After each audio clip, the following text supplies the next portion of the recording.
السلام عليكم، والنهارده تالت حلقة في السلسلة اللي شكلها عجبتكم جدا يا جماعة، فمكملين فيها. وسلسلة النهارده وهي سلسلة تكلفة الفدان. تكلفة الفدان احنا كنا عاملينها بنقول تكلفة الفدان مثلا في زراعة الطماطم، تكلفة الفدان في زراعة التين الشوكي. والنهارده هنتكلم عن الخيار، والخيار طبعا مشهور جدا. فيلا بينا نبدأ الحلقة.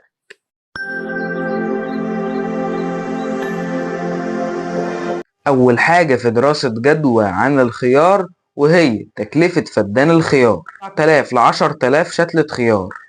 ل 10000 أو 7000 شتلة دول بيكلفوا من حوالي اللي هو 8 9000 جنيه كده. وهتيجي تقول لي السماد بتاع تكلفة الفدان ده كله هياخد كام شكارة سماد؟ أنا النهاردة بجيب لك التسميدات نفسها اللي في الأرض وكام شكارة.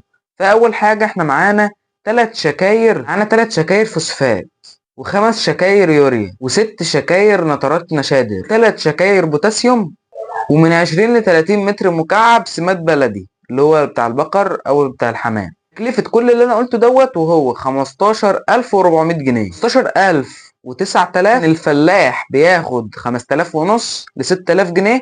يعني كده التكلفة ككل حوالي 30000 جنيه عشان تزرع فدان الخيار ويثمر معاك. طب هو بيثمر بعد قد ايه؟ بيثمر بعد 60 يوم، من 50 ل 60 يوم. 60 يوم تصرف فيهم 30000 جنيه، اه صح.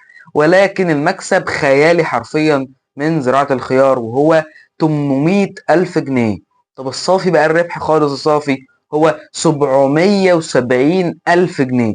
770 ألف جنيه لفدان خيار. بصراحة مكسب مهول جدا، وأتمنى إن كل الناس تسمع الفيديو دوت وتبدأ تستثمر أراضيها في زراعة الخيار بالذات.